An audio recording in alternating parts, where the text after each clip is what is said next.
What's happening, guys? Welcome back to the Morphtastic podcast. It's George from Elite Geckos, and we've got the amazing Will from WRReptiles. Amazing. Cool. No, William, thank you for having me on. Yes, no problem at all, Will. No problem at all. So Will's a good friend of mine, so I kind of know Will already. But how did it all start for you, Will? How did you get into reptiles? How did it all start? Right, where do we start? I mean, for me, I've obviously always been with animals, always been involved with animals from a young age. I've always been around animals, so they're always an interest there. The reptile stuff kind of come on later on. I was never allowed a snake, and I had to settle for a lizard. So obviously, naturally, pet animals, the common one with leopard geckos. So I gravitated to them. And then it took me 5 years, 5 or 6 years of convincing, and then I got a royal. And then obviously I built my first rack, got a few royals, and I was breeding royals for a good bit. And then I was like, well, I've always had Leos, so why would I not breed Leos? So then I started acquiring Leos, and then what must be 6, 7 years now later on down the line, and I haven't bred Royals for a while, sorry, and I'm breeding Leos predominantly. So Brilliant. Do you kind of how it prefer? goes. Because I know we've spoke before, and you remember you saying I bred Leos. Correct me if I'm wrong. You bred Leos before Royals. Is that right, or was No, it Royals before Leos. Royals before Royals before Leos? Leos. But I had Leos before Royals. Gotcha. Right, Yeah, gotcha. yeah. Is there any like particular reason why you didn't like pursue the Royals, or was it just a love for the Leos just took over? Because I know I'm you not. got a few Royals. You Yeah, got yeah, a yeah. little collection of I've got. Royals. Yeah, I've got two racks full of Royals. Jesus. Yeah, yeah. I'll be honest with you. I have moved some of the bigger stuff on just because I want using them, and obviously I will concentrate on Royals because I had like 5 years with Leos anyway. I just think Mm, it would just start with interest. You know what I mean? I'll be honest with you. The Royal side were driven with Brian. I'll be honest with you. yeah. Watching Brian Bartrick's videos, which most of us have done anyway, and on YouTube, and obviously Nerd with Kevin McCauley, and you see him all there, and they're running through the rooms, pulling racks out. Look at Mm, this combo, look at this combo, and obviously that's where that interest comes. And I mean, I still might work with Royals as years go on. As you know, I work with many species anyway. But when I sort of moved out and I did all the facility in that, I just kind of concentrated on a few other species rather than everything. yeah. Because I did originally have everything at my parents' house. I had a dedicated room there and everything. When you get your own house, there's more jobs. There's more tasks to do as such. So it was just kind of concentrate on certain things rather than getting too many projects. Yeah, Really. gotcha. There's a lot of animals that when I first started talking to you, I just thought you had some crested geckos, some Leos, some snakes. But after getting to talking to you, you've actually had a vast amount of animals. I know you got some birds, you got Yeah, yeah, some small mammals, especially aquatics. I know you're a big koi man. yeah, There's actually a lot of animals that you yeah. actually keep. When you think Too about it, many, really, you but have quite a lot of animals. yeah, yeah, yeah. I mean, originally I started from a farm background, not a farming as such, but I always grew up around horses, chickens, and then sort of big livestock. I did some work, not work experience in the holidays. I used to go and work on a family friend's farm. I was always around animals then, cows, sheep, pigs, obviously the whole shebang. And my mum, from a young age, had horses, so obviously that's where that side sort of come from. But obviously, we ain't all got big fields to have loads of big animals, and naturally just gravitated towards smaller animals. So whenever you had a bit of spare time, you went to the farm and you was always Yeah, messing around with that's it. animals. I thought like all of us, all of Yeah, us in that's the it. hobby have all been involved with animals. Like when I was younger, I used to mess around with like African snails and stuff like that, Yeah, yeah, yeah. and that's what gets you into it. But I know you'll be able to explain it better.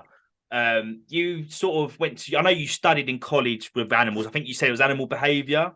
Are Yeah, you? well, animal care, behaviour management. There were a few titles. In fairness, it were a fair lengthy title, but yeah, it were basically animal care, studying behaviour management, handling animals. There were lots of elements to it as such.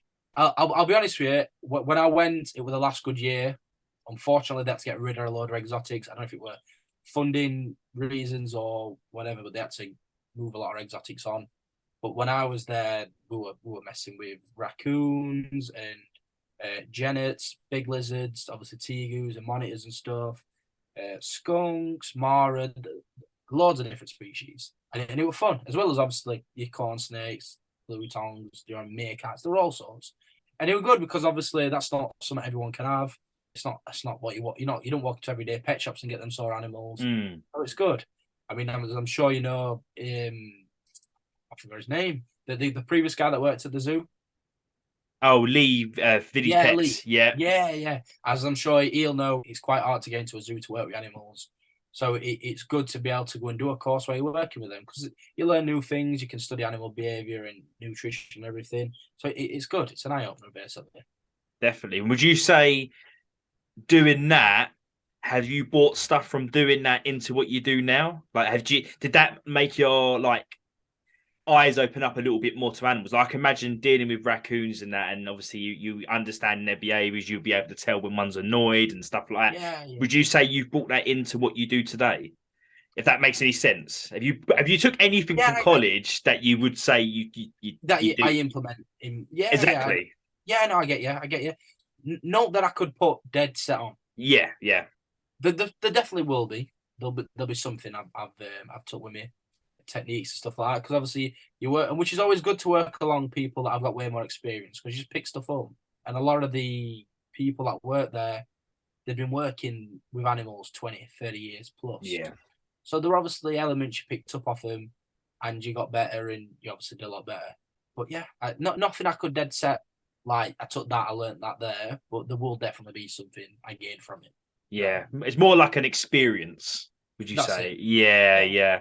I mean, I remember you telling me that it was quite cool having some raccoons and stuff until one of the kids got scratched and then the raccoons were taken Yeah, away. It's an animal. that's where I butt heads with some people sometimes. One of the students, unfortunately, we're trying to breed the raccoons, so naturally you're going to get breeding behavior. And one of the males, he were a bit heavy-handed because there were a nest of babies around, and he kind of had a bit of a go at someone's leg. It were not major, it were a bit of a scratch, but the entire department have a meltdown. Do you know what I mean? You've got teachers having meltdown because kids are getting injured. But at the same time, you sign declarations. You can't go working with an animal that has teeth, has claws, which most animals do. And then, like, when they use them, be like, oh, shouldn't be like, you know what I mean? Animal can't be like. Like, I mean, it's not a wild animal, but it technically is. It's like going into the pub saying there better not be no drunk people there. Do you know what I mean? That is literally it. If it's got a mouth and it's got claws, it's gonna bite, it's gonna scratch. But some people take to the next level. But you were probably the guy, because obviously I know you for you. You were probably the guy there that would be like, oh no, move it away, I'll do this. Yeah. And that's how you've got to be, because it just is what it is. You've got to scratch. It's not that big of a deal. Next day they were a scab on it, and it'll be gone in a week. Like, you ain't got to have stitches. Like, chill, chill yourself. Definitely. That's it. Also, I know you've got a small business. Would you say it's a small business? You've got a business you sell a lot of reptile products. Would you mind going into a bit of information about how you go about getting your products? Talk more about it's whiteroseexotics.com, ain't it? Your website. Yeah. The registered business is White Rose Exotics. But yeah, it's just an online store where we sell dried food products mainly. Anything from dog, cats to reptiles. If you were to go on my website, I'm sure you'd see like an array of products. A lot of it is here, so it looks a bit cluttered.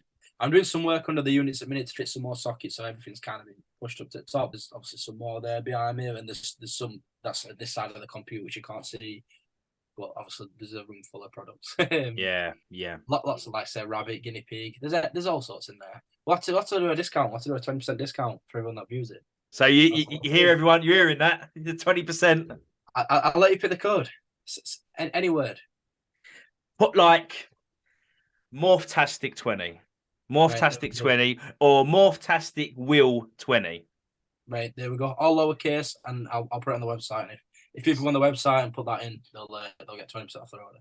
Because what I've noticed with your website as well, Will, is your prices have beat everybody else. Like, for example, the Leopard gel. I Yeah, think yeah. I looked online somewhere, and I think you beat them like the cheapest place, beat them by like it was either 3 or 4 quid, and I was like, Jesus, 3 or 4 quid's quite a bit to beat someone in price. Normally, it's Yeah, like yeah. 50p a pound. Yeah, yeah.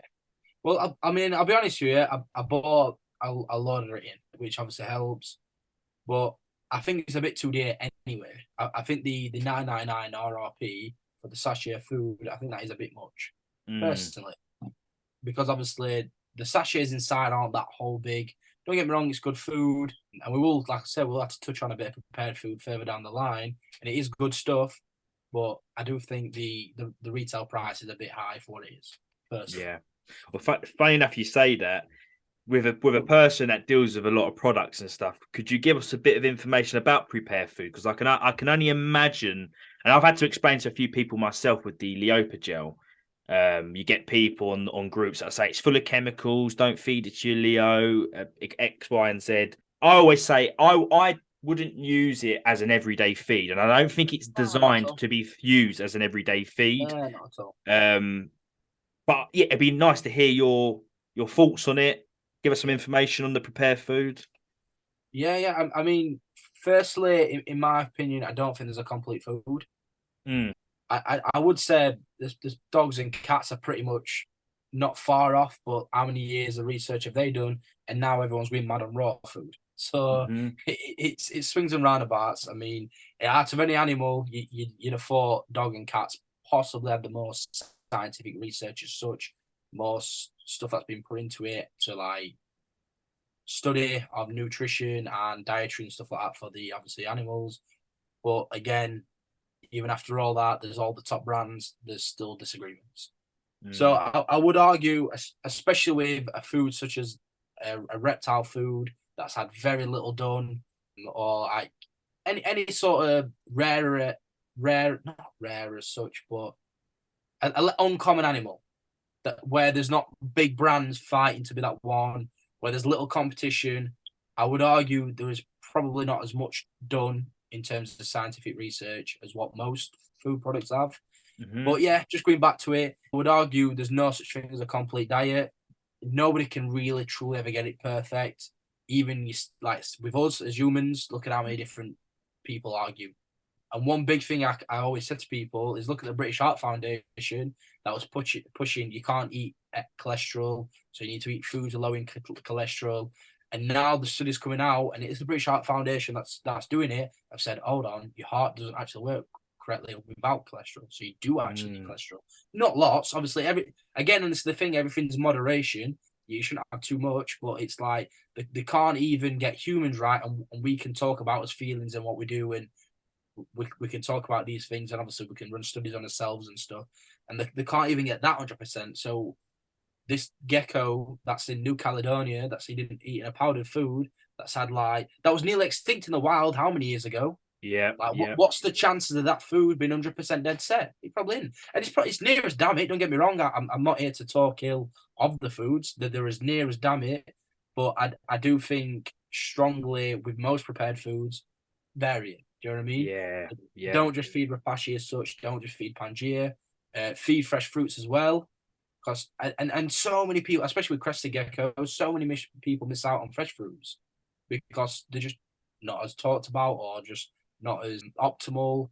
But if you can go to a supermarket and you see a reduced section and it's got like papaya or mangoes or one of the preferred foods in their diet and it's reduced, get it, stick it in fridge and leave it a few more days. yeah. Yeah, yeah, like the more it's that it's the point of where it's about to rot. Just Yeah, before it's about to rot is when it's optimum. Like I said, I mean, even if it's got a bit of mold on, just peel it off. It's only going to be on skin. yeah, Even if it's got a bit of mold, just peel it off because that's when they like it softer, riper, the better. And obviously, again, you as humans, we'd be like, oh, we wouldn't eat that, but it's like that's what they'd eat in the wild. of They course, ain't got yeah, massive teeth, they ain't got massive claws. It's food drops on the floor, and when it's soft enough to the point where it falls apart, that's when they're eating it. That's when it's yeah, optimum. And obviously the sugars as well. That's something that's optimal for an animal to survive. So it's good. A lot of people use opinion rather than fact and stuff like that. And I'm not saying I'm 100% right, because there'll probably someone that'll disagree with me, which is understandable. It's all like his own personal experiences, and it's all what we learn along the way. But that's just sort of my view on it. And like you say, we touched on with the groups and that. A lot of people sometimes talk and speculate, and nobody really knows. I mean, I'll never forget, because I don't get too involved in communities on Facebook and stuff, just because it causes arguments, and Mm. it's pointless anyway. People are dead set in their ways. Yep. People are convinced on certain things, and that's just how it is. I was talking about Rapashi not being a complete diet, Hmm. and I said, because obviously, I mean, I don't know if this is true, because I can't seem to find the origin of it. But as far as I'm aware, Rapashi started making their foods because of baby food. They was using baby food to supplement crested geckos when they were breeding them. So Yep. that's where it sort of originated from. And then obviously, as they've expanded, they've grown with knowledge, and they're doing scientific explorations. Yep. That's right. Yeah.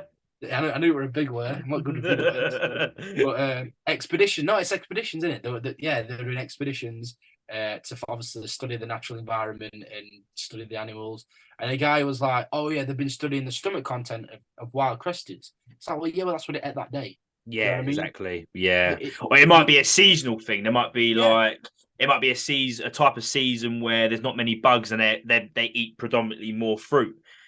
yeah, Like, that's look, it, I isn't it? totally agree with you. Say when someone says complete diet, to me that means you've only got to feed them this. Yeah, yeah. That's not. It's no. No, It's not not. at all. It's not. Not Not the at all. case. And I think to provide the animal with a true nourishment, so you cover all bases. Use prepared diets because they're good. Hmm.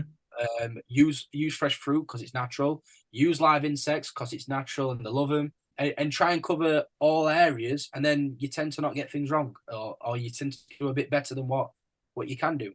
And again, I know some geckos and some people tend to favor Rapashi or Pangea and so on and so on, but try and feed a varied. I mean, I Yeah. do try to use Rapashi, Pangea, and like Stickfoot Gold, which is the Arcadia stuff, because they're all really good, free good brands. And what one product's lacking, the other one might make up for. And you tend to, if you cover all them bases, you tend to get better results, in my opinion, anyway. Yeah. Because Has the dry? This is probably something you would know. Yeah, I don't want people to feel triggered when I say this. yeah, Has Pangea, Repashy, all your dried crested gecko diets that you mix up, has that just become? It's just easy. It's just easy to throw this powder into a tub, mix it up, and you got yourself. Do you know? yeah, Do you get what I'm trying to say? yeah, yeah, Is that product not the same as getting some fruit, which they would have in their natural habitat, yeah. Okay, very similar. ripen it as much as they would have it, and then put your own calciums and Yeah, multivitamins in it. Aren't they? Is it not just the same thing, but just the powdered stuff? Obviously, it stores easier, and it's just yeah, easy. yeah. It's just Convenience, easy. isn't it? Yeah, Yeah, yeah, convenience. convenience. Yeah, Would yeah. you say it's more of a convenience thing than an actual? This is the stuff you have to feed your cresties. Yeah, yeah. I mean, obviously, a lot of it's convenience. People have busy lives. It's nice you got a little pot you can mix some water and, well, hey, you got some food. I also think, obviously, like you've touched on with the supplements, people panic a lot of times. They don't want to get supplementation wrong, or supplementing certain animals wrong. So it's an easier Mm, solution for them when they panic a little bit. And like I said, there is perks to it. There is good things about it. But I think, as to be responsible, I think we should offer a wide variety, prepared plus fresh. And I think, why not? Because it's it's sort of a natural thing for them. I mean, obviously, Rapashi and Pangea, it's like a smoothie paste. But with a lot of fruits, there is a bit more texture there, the fibers and that. It's something more natural for them. And yeah, and this is something I've experienced. Like, I will put chunks of fruit in, like still on the skin. I will put them yeah. in, and that skin will be clear the next day, or maybe the 12, 36 hours. Yeah, 24 hours, 36 hours after, that And it's skin will be clean. clean. Yeah, Yeah, yeah, clean. love it then. But Yeah, yeah, they go mad for it. also, what I want to say is adding a little bit of fresh fruit into their diet can't be bad because of, from my experience when I used to produce cresties, I kept having crested geckos with eggs with the slits in them. So they tried to break egg and come out, but they couldn't Yeah. come out because the egg was over calcified. Because of every Right. couple of days, I'm giving them fresh Pangea that is packed with calcium. Yeah. Oh, So the eggs have over calcified. I think I lost like 14 babies in one season where they've went to bite the egg. You see the little slit on the yeah. egg, but Yeah. they just couldn't come through because the egg was too hard. This egg was so So a I shell. think to myself, Yeah. if you mix your variety up with, with, let's say, your Pangea, then you give them some fresh fruit, you give them some insects. I think a lot of the time when you just feed these powdered diets, I think they Yeah. do overcalcify the eggs. I really do. Yeah. Yeah. Like obviously the egg surface, like you said, no, it's not something I've personally experienced. But again, I don't just feed prepared diets. Mm, Do you know what I mean? So that could be a thing there because it's not something I feed wholly because I don't believe in it. And again, like I say, I stopped Leo Gel and I do like it as a product. I think Ikari is a mint brand, personally. I yeah, think when it comes to foods, Ikari is very good, especially with aquatic foods and so on. They pretty much don't miss mark. That they're quite good. yeah, But again, I still don't just feed Ikari. Don't just stick to brands. Again, people get brand sort of sensitive or they'll only use a certain brand. It's like, look, don't because you're limiting yourself. mm, You're limiting to just what that brand does or what that. And this is what we're saying that this complete diet, nobody knows what the complete diet is. That's Repashi's version of a complete diet. yeah, That's Pangea's, but that's their opinion. Do you know what I mean? That's what they've worked. And don't get me wrong, they're probably working in labs as people, yeah. nutritionists. Brilliant products. Yeah, brilliant. Yeah, But vary it, the, vary it. that's it, innit? The nutrition people are obviously a lot brainier than me, but just looking at it from a common sense point of view, don't limit yourself and try and cover all areas and all aspects, and you get better results. Yeah, And like you just pointed out, you feeding prepared diets quite heavily were causing certain yeah. problems in the surface of the eggs as such. Yeah, but you got to remember, is naturally in the wild, every meal they're going to have isn't going to be supplemented with calcium and multivitamins. So it just doesn't happen, and it just Yeah, became a convenient thing for me with Pangea. Like every 24, 48 hours, that's how I fed them every 3 days. It's easy. You put yeah, you put was it 1 part powder, 2 parts water, or something like that. It's yeah, easy. You can mix a whole tub up in a squeegee bottle, and that'll last almost a month or wherever it is, yeah, definitely. and that'll And last and for ages. and some of the big crested gecko breeders, that's like on an evening, they're getting from work, and there's 20, 30 cresties or more to feed. It's like squeegee bottle, bump, bump, bump. It's convenient. Yeah, But if you get a spare day on a weekend and you went shopping and you see that reduced aisle and it's same for most veggies and fruits and that with most animals, you get to that reduced aisle and you see it on offer. It's like a couple of mangoes, just get them, leave them in the fridge for a yeah, couple of days, and honestly, watch them, they'll go mad. yeah. It's quite surprising. Try new Um, things out. It doesn't hurt definitely, them. definitely. Yeah, Yeah, because yeah, that's what they do wild. And like I said, the big thing to remember is don't put them in ripe, don't put them in underripe, leave them until they're nearly like, do you know what I mean? Till they're nearly gone, and then Well, that's the option. naturally, they people think they live high up in trees. They don't. They live sort Uh, of that mid-tier level where there's sort of yeah, scrubs and bushes, and when the fruit drops, and they eat it. We said off camera, when you mix up your Pangea and yeah, it's like a soup.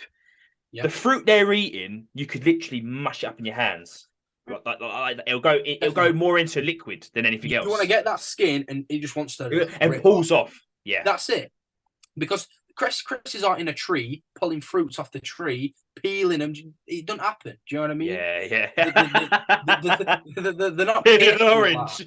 Yeah, yeah, that's it. It's they're on the floors of their environment, and when there's a fruit there that's like insects have been at, and there's a hole, they're gonna be in that hole. And I'll Mm. show you, or I can try and get you a photo that I once seen, and it were a papaya with a day gecko with its head stuck in where an insect had made a hole, and the day gecko's head stuck in the hole where it's eating at the flesh that's kind of breaking down in the skin. And it's like that's what they eat in the wild because Yeah, the crested a day gecko in ripping open fruits. They're just yeah. physically not capable to do that. So Yeah, it's so just sometimes you've got to stop like looking at it as you're eating it and go, hold on, in a while, what would it do, and do what it do anyway naturally. yeah, And I think that's a generally good rule to have anyway, and you get good success with it basically. And definitely. like I say, if you're in these chats and these groups and that on Facebook and that, don't get involved with it too much because some people are diehard. Repashy is a big brand. This is what you Mm, do. This is how it is. And don't you don't have to call them out on it at all, but just sit there and question it and just go, is it really? Do you know what I mean? yeah. Because it's and that's how you've got to be sometimes. And How hard do you think it would be? Because of what annoys me personally, because I'm quite open minded with other products and stuff like that. yeah, I always shop around, and yeah, people are so that like if there's a lot of people. This is just an example. This isn't towards anybody. People that use Pangea tend to just use Pangea. People that yeah, use Repashy tend to just use Repashy. yeah. Um, and I just don't get it. I just think you should go and look like try the sticky foot gold, try other bits and pieces. But and the thing is people is you can't tell them otherwise. You can't You say to them, can't. try something else. Yeah. Like what I'm getting at is how hard would it be for someone, well, not someone like me, but for someone like you to make your own crested gecko diet? Is it that difficult? I can't obviously I've never done it. I can't comment on the regulation side of it.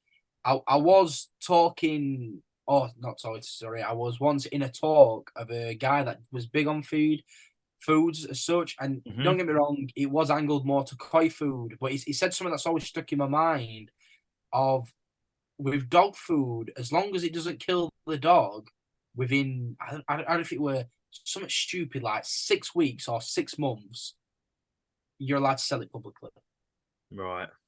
Like Yeah. it's an outrageous thing where as long as you don't kill it within 6 weeks, 6 months, so you can kill it after. Like I say, I can't. After 8 weeks, if it's dead, it's not the product's Yeah, it fault. don't matter. It don't matter. Yeah. I And suppose they're seeing it as within 6 weeks that food has gone through you, it's passed out of you, it's out of yeah, your blood. Like yeah, yeah. any longer than 6 weeks, that animal probably died of something different than what you think it is. That's You know it. what I mean? So nobody's like nobody like looks at the longevity of it, like what happens long term. So and it always kind of sat there in my head. And I thought that's wild. So Mm. I can't say I've looked into doing. I don't get me wrong. I have actually bought a dehydrator. I have been playing around with dehydrating fruits and making powder. Um, yeah, making powder formulas and such. Yep. But again, it's just my own experience and my own research and stuff like that. Could a person like me launch a food? Probably not. There's so much competition, and like you Yeah. said, people are so brand heavy where they don't want to use the brands. They're happy with Pangea. They can order it off Amazon. It comes next day. There was Why do they want? also an incident a few years ago. I won't mention the company's name, and he brought out reptile supplements. It was calcium D3, multivitamins. I think that was it. It was just like the standard. And I think so he had been running for a long time. He was running when I joined the hobby. This was 2016. Yeah, And I think one gecko, someone bought the product and a gecko had passed. right. But they blamed the product. Like, this guy might have sold so many products to so many people, but this because of this one gecko died, and it was a new supplement that this person had tried. The Yeah, stick that man got, the I imagine. stick he got, Yeah, if he was like Repashy or something, he wouldn't go anywhere. But because of they were a he little. had, because he was just a small guy, and he was doing it for a fair few years. Yeah, Um, and yeah, I remember the stick he was getting. I remember thinking, you can't blame him for that one animal. That animal could have had a heart attack, could have yeah. had a brain hemorrhage. And like I said, that goes If on to you another if your point. whole collection had died, I'd go, yeah, Exactly. probably that probably was Yeah, that. yeah. That's a good point. Yeah, yeah. A valid So point. as and also as a courier driver with the reptile industry, you have to be careful with things like that because I can of imagine. you could say, George, mate, I've dehydrated some fruits, I've grinded them down, I've put Yeah, supplements in it, my animals are thriving, and then we've sold it to somebody else, and that one cresty babies die a lot. From what I've experienced, they're quite weak as babies, and you feed it to your baby cresses and one dies. Next thing you know, it's you killed my animal. Yeah. No, It's the same. It's the same with anything. Dog food. If someone tries out a new dog food and something happens to their animals, it's instantly your fault. Yeah. No, Um, that's understandable. but No, yeah, I totally get your point. the reptile scene. Anything to do with Yeah. that, keep it away from me. It's definitely test once, test twice, test 3 times. Keep testing. Definitely. But But now we're on this sort of rant. Now we're on this sort of ranting with obviously Facebook and stuff. What's your thoughts with the racking systems? right. Because that is a debate that Yeah. I can't get involved in because of me as a person, someone that keeps animals in racks and vivariums. I'm happy to bend. I can understand. Okay, I get that. But with someone coming against me with racking systems, it's I don't care what you've got to say. Yeah. You're wrong, and Yeah, I definitely. despise that. So, what's your Yeah. opinion on racking systems? I mean, personally, it's all opinion. It's all opinion based. To say you can't keep an animal in a rack is a lie because it's been done for how many years? There's generations and generations of animals kept successfully in racks. So to say you can't do that is a lie. To say heat mats aren't sufficient is a lie. Do you know what I mean? To say supplementing isn't enough is a lie. It's just facts. It's all opinion based. And like I said, just coming off the prepared food diet, I was involved in a bit of a discussion in one of the groups where someone was talking down the Leo gel and was like, "Oh, it's full of chemicals." They just didn't know what the words meant. So you know what I mean? It was like, what? So I broke down every ingredient. It's got vitamin B in it. Yeah. That's what it was. Because the pasted the ingredients were like, look at all them chemicals, and there was 2 food grade chemicals, and there's 2 food grade chemicals in there, and there is a bit of a filler which is an ingredient. It's a natural ingredient as such, but it is used as a filler. But they're not gonna harm the animal. The 2 food grade chemicals that are in our food. This isn't some wild chemical they've made up. It's a food grade chemical used across the board, whether it's human food or animal feeds. And when I broke it down, that majority of these big words are just fancy words for chemicals that scientists use.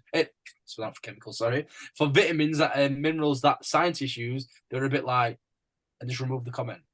Yeah, I was like, I remember seeing that. Yeah, it's like, look, right. Sometimes just don't be quick to act on your opinion. Do you know what I mean? So many people, I'll devise what they know off and it's all, well, I'm saying that it's all opinion. I've just sat here and said this is my opinion. This is what I think. But yeah.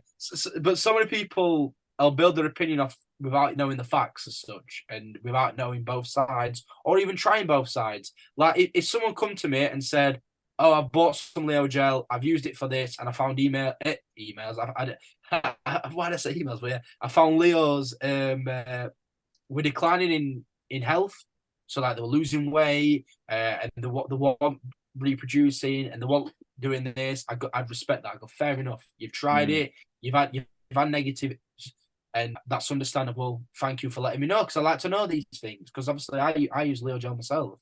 And they don't. None of them's never used it. Everyone that hates it's never used it. And they're all like, "Oh, it's crap. It's not health for Leo's." It's like, well, what happened to your Leo when you used it? Oh, I've never used it. It's like, well, what? How do you put an opinion on it? Yeah. And this is the same with racks and vivariums and people on social media anyway. It's half the people bashing racks have never used them. And it's like, don't get me wrong. Yeah, sorry, go on. It's the person that has one leopard gecko. Definitely. They're no disrespect to anybody. Anybody has one leopard gecko, and I'm not targeting all of you, but generally it's the person that has one pet leopard gecko who they've called Rosie, and they've had it for 2 years. Yeah. And they know everything. That's it. I don't want to be harsh. But it is. True. Facts. It's true. It's true. Or the rescued one, because it didn't have the UVB in the setup, so they've rescued it to put UVB in it. It's like, they're so neglected. It's like, it's so true. Yeah, because that's just how it is. And racks aren't for everyone. I'm gonna put that out there. I do like Vivs. I use Vivs for certain animals. I do think certain animals can't be in racks.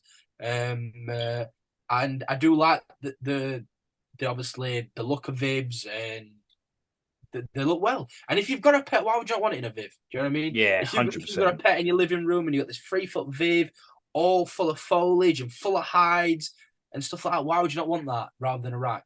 But at the same time, there's a reason they have to be full of hides and full of foliage. That's because if you put a Leo in there with 3 hides, they don't eat because Yeah. it's a 3 foot Viv, and like, and that's what I'm saying to these people. We laugh, but it's true. Yeah. It's like It's I've seen, right. Someone's got. I've just bought Rose. I've rescued Rosie from a pet shop. No, you haven't. yeah, You brought her. yeah, You see a big 4 foot Viv, and it's you ever seen those hides that are like coconuts cut in half? yeah. There's I three remember. of them in there. There's three of them in there, and there's a water bowl and there's a food bowl. But they're wondering Yeah, why Rosie doesn't eat. exactly. That's it. And they're like, yeah, well, so on this Facebook group says that's because I need a 3 to 4 foot vid because it's optimum, and I've got UVB and everything. It's like because these animals in the wild aren't roaming around deserts, aren't roaming Mm, around, aren't in the open because a bird's going to take them out. Another lizard, bigger lizard's going to come along and take them out. Maybe even like a small mammal or whatever's native into their area is going to come and eat them. So these animals, especially Leos that are small, aren't going to walk around in the mm, open. It doesn't happen. And it's yeah. same in a Viv. They're not going to just sit there running around in the open. And in order for a Leo to be comfortable in a big environment, there has to be loads of foliage. There has to be lots of coat bark, rocks, hides, so on and so on, for them to feel comfortable because they're a prey animal. They don't Mm, feel comfort in that sort of environment. And this is my argument with people that are hating on racks. It's like, look, racks aren't for everyone, but I'm experienced enough to know I can use racks very well to a point where I can provide the correct optimum nutrition, the correct care and welfare, the correct environment for a leopard gecko to where it feels safe, happy, healthy, and reproduces. Like, what else do you want it to judge a Leo on? Like, yeah. we can't talk to it. It's like if a Leo is in this environment to a point where it's chunky, it's healthy, it's not deformed, it's not lacking in anything, it's reproducing naturally. So it's that this animal is that comfortable, it'll reproduce. It's where's your problems? Yeah. The only people that have problems is them and their opinion because they're looking at it as, oh, it's not good. That shouldn't be done. I always hit people on Facebook, and I know their reactions. Like, I don't know how to respond to that. Someone Yeah, will put like, "Oh, you're only using racks for money," or da, da, da. And I'll say that pet gecko you got there was probably born and raised in a rack, and they don't know that's how it. to take. They don't know how to take it because 90% of reptiles are have probably been brought or raised in a racking Yeah, yeah, system. 100% because of a lot of the geckos you get from shops have been wholesaled from yeah. Big us, breeders, big mass big breeders, breeders, or you sometimes you get private people collections. there was a collection I saw a morph market in the UK. It was just a wholesale collection. It was like 100 adult geckos, but it was just for wholesale. So Flax, these tangerines, that sort of yeah, stuff. just hypos, tangerines, super snows, just the standard stuff. Yeah, But that gecko you brought had 90% of the time has probably been raised in a racking system. yeah, In fact, I could almost say 95% because of hatchlings, almost in my opinion, have to be raised in a racking system because of I'm going to start going into detail now. I know in Germany, you technically have to have your adult geckos in a vivarium. yeah. You're allowed to I didn't know raise this. babies in racks, All right. which What's is that tell you? mad. Yeah, yeah. Yeah. What's So that tell you? exactly. So that's why I say to people, your gecko has probably been raised in one of these, and it is genuinely people that don't understand racking systems that normally bite about it because of when I first got my pet and I was watching again like you said earlier, I was watching Brian at Snakebite. It was Yeah, yeah, Snakebites TV when I was watching it, and I remember thinking, no way you can keep them animals like that. No yeah, yeah. way. And obviously, the more I got into raising geckos and stuff like that. When you think about it, everything they need is in that racking system. Like a gecko can't see a difference between a tub and a viv. The gecko Can't. can't see a difference. He don't know what wood is. He don't know what plastic is. He don't know what stone is. He don't have a clue. Exactly. It's exactly. So that's what makes me laugh. But moving on from the racks, because I mentioned it, and breeding for money. What's your opinion? Because this episode, we will get into leopard geckos, but I Yeah, think this is definitely a much needed episode because of definitely. this is Definitely. stuff that gets brought up Yeah, every single day, and then people don't really answer it. But what this is a touchy subject. This is a yeah, touchy subject. But breeding for money, 100%. Right. So, a bit of a wild thing to say, but yeah, 100%. And I'll tell you why. And and I do think this is a problem with this like sort of modern generation of people. Everyone's very negative and looks at everything negative. If there's something negative, same with the racks, they're like, oh, it's just a plastic box with kitchen towel in. It's like, well, it is, but at the same time, like you just said, there's everything there that Leo wants. Like, mm. stop looking at it as if you're living in there. You're not living in there. Your needs are a lot more. You know what I mean? You've got to be able to sit on Facebook for 2 hours and eat. That's a different thing. Do you know what I mean? That Leo don't care. Do you know what I mean? It's like stop looking at everything negatively, and start and look at things from the animals' perspectives. It's got a nice, it's nice, warm. It can thermoregulate. It's safe. It's not got any other animals around it. It can do what it sort of wants. There's food and water there. There's every element that gecko wants. It's happy. I would argue all my Leos are happy than 60% of the Leos kept in racks. Kept in Viv, sorry. My Leos that's in racks, because I've spent years with them and I know how to provide for them and I know there's the optimum there. And yeah, there's a bit more experience there.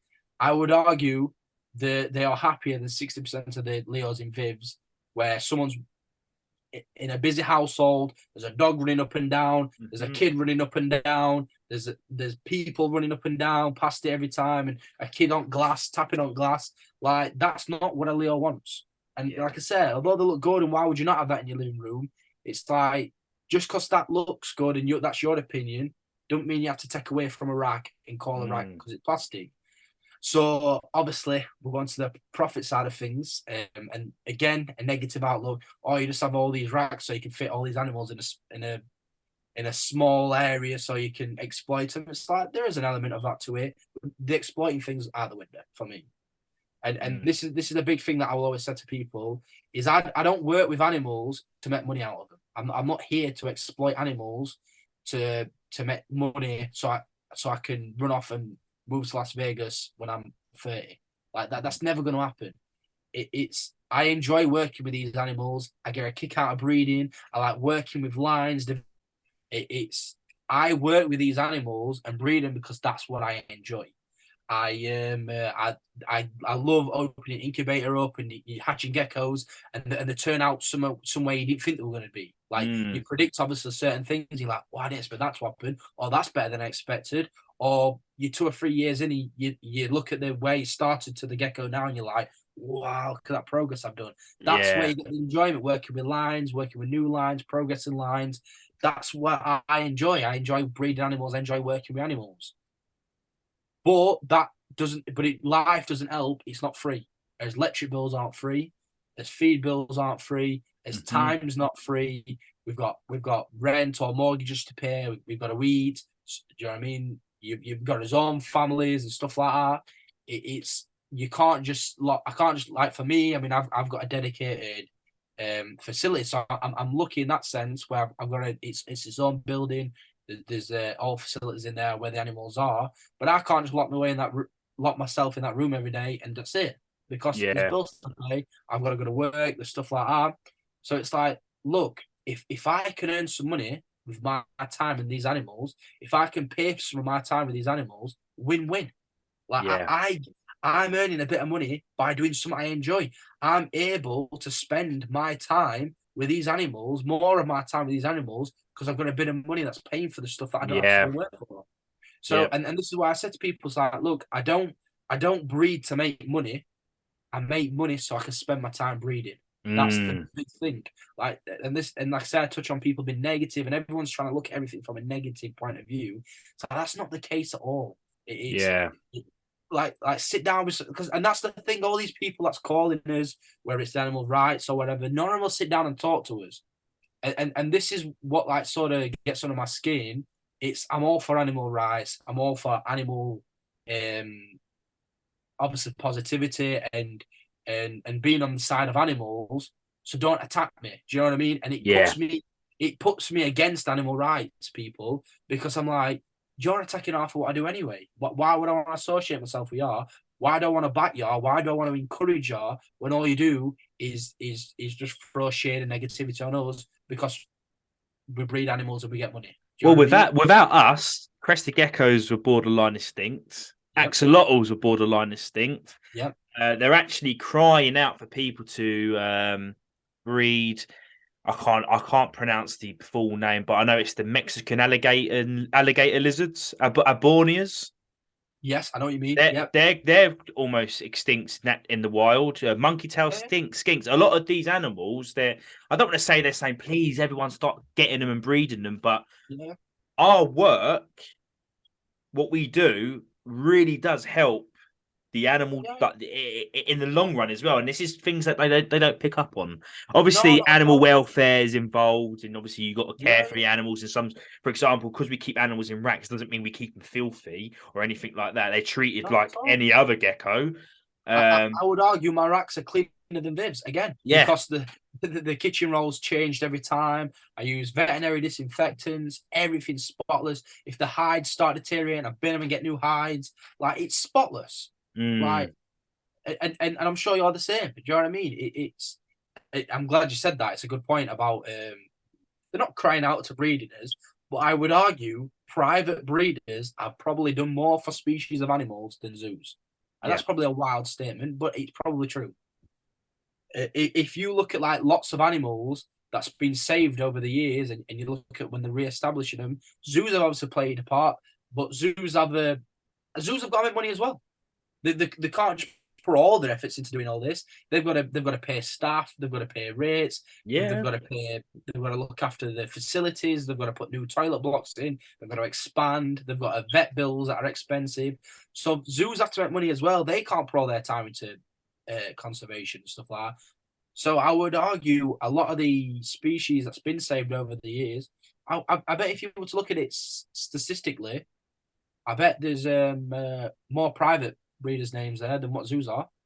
Yeah, Yeah, I totally agree, totally agree. Because you think about it, look, think of how much time, and let's say you're as a private breeder working with, let's just say crested geckos 50 whatever years ago when they were going extinct, and they got 10 of yeah, them. yeah, The amount of time that person can put into them animals. When you're in the definitely. zoo, you got a I know you get like reptile section, you get a mammal section, but generally these people are running around ragged. But if you've got like an independent guy breeding these animals, spending a lot of time with these animals, it's not rocket Yeah, yeah. science. You know what I mean? Not at all. It's pretty mad if you actually think of it. Yeah, yeah, and again, that's a good point to touch on. Where zoos enclosures are very aesthetic to our eyes. We want to look at these animals climbing across these trees and in these like living in these plants and these naturalistic looking environments and that, and they're good, but they look good for us. It's not necessarily what the animal wants. Mm. And you also fetched a good point up earlier with Lee. People that's going to a zoo want to see these animals.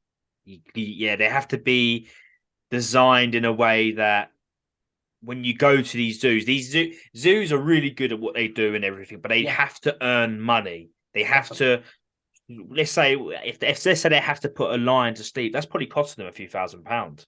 You know, you got to hire the guy with the gun or whatever, unless they're a zookeeper Yeah, there with a gun, but you got a trained guy with a gun, you got yeah, to trank it, you got to put yeah, it to sleep, all the risks. definitely. So they have to make it in a way where the animals are not stressed out to the point they're going to die, but there's something for us. This is what Lee said. If you guys are interested, episode 1, Viddy's Pets, No, it's an he says interesting it has to point. be designed in a way where you guys have something to see. Yeah, yeah. Because You can't go to a we zoo and say, what did you see? I didn't see nothing. bad zoo. Yeah, that zoo's Yeah, crap. Yeah. yeah, exactly. It has to be designed in a way where you're going to see something. Yeah, for It's like sure. a London Zoo. They have a part in the zoo where I can't remember the mammal's name. They're like monkey-ish. They're nocturnal. You know, they've got the big eyes, and you go into this part, and naturally, if you wanted to go into the wild to see this animal, it's near impossible. But they had designed it in a way where you could see this animal. Yeah, and the animal were comfortable. Yeah, to some Exactly. extent. To some That's extent, it. yeah. And obviously, to a private collector, seeing the animal all the time isn't a big thing. Like, especially for me, for breeding, if I know the animal's happy and healthy and doing everything it should and it's eating and stuff, I just leave it alone. I don't Yeah. I don't want to pick it up every 5 minutes. And that's another thing. They're like, oh, you don't even handle it. When do them animals get handled? It's like, it doesn't want to be handled anyway. No animal wants to be handled. Leopard gecko, Yeah, doesn't matter how happy they are, they really don't want to be handled. not at It's like all. there's a friend of mine who used to work with red-eye crocodile skinks, Yeah, and he said to me, I went, "Oh, there must be a mate. They're like dragons." He went, "No, you're not supposed to see them." He went, if you can can imagine. see your red-eye crocodile skink, there's something wrong with it." Like, I can imagine. really? He said, "Yeah, you're not supposed to see them. If you can see them, they're stressed.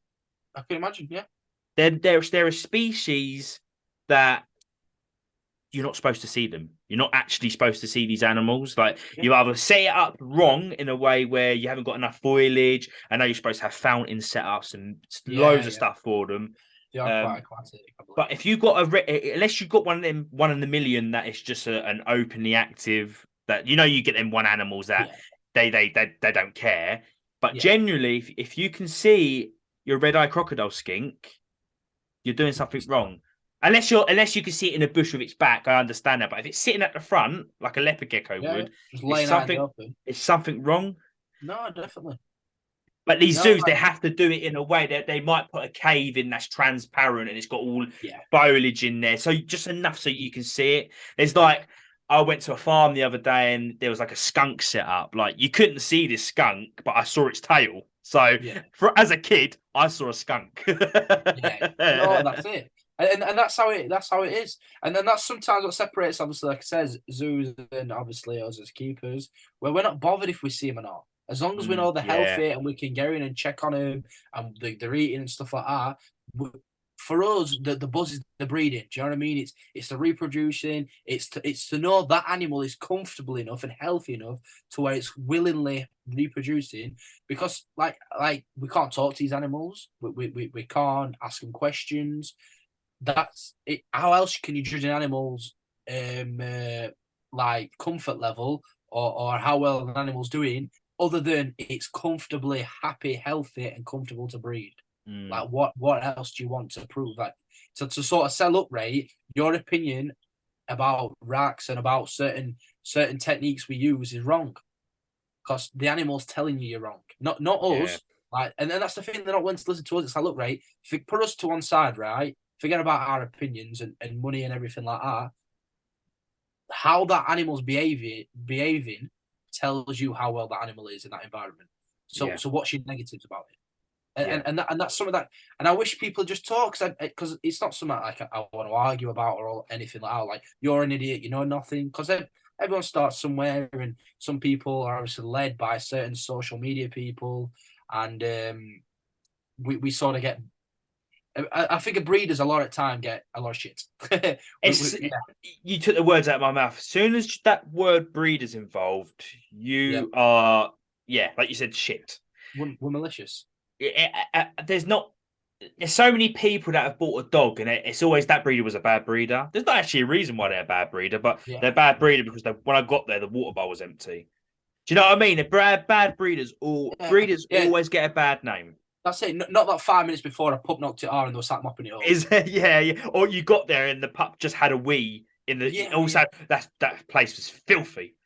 Yeah, it's like they're animals. It happens, and Yeah, like I say, as breeders, we get a bit of bad rep sometimes, and it's a bit unwanted. I think personally, yeah, it's unnecessary. Just come talk to us.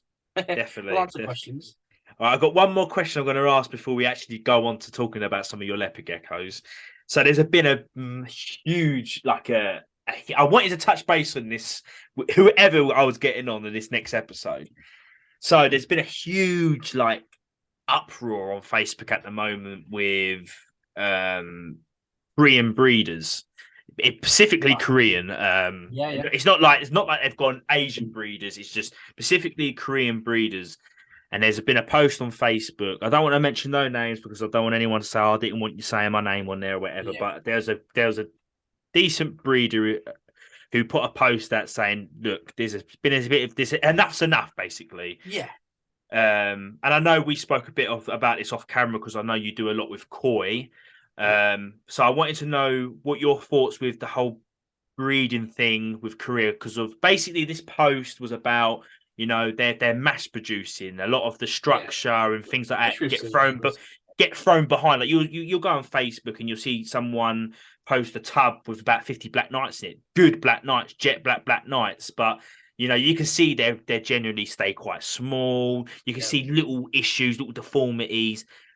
From my knowledge, a lot of Korea don't really care about things like that.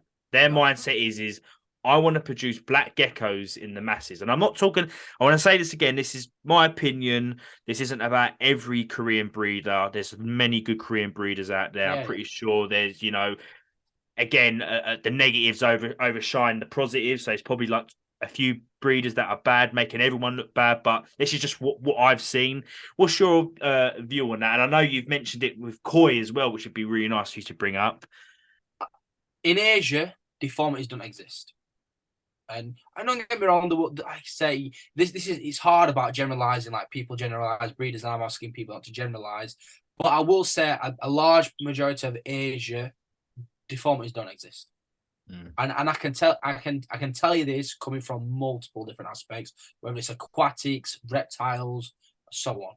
Yep. They for some reason it's not something that they look at, and I do think a lot of British breeders, possibly European breeders, we are very vocal on frowning deformities. It's something we don't like, something I don't like, Mm. and it's something we try and stay away. And I don't know if it's for yourself, and I can imagine a lot of breeders as well will do it. Will when breeding something new or a new project or working on a line, will keep back parents, even though we'll not be using them parents, we're using the next generation. We'll keep them back, and then we'll still keep that or the main of that generation and breed the next.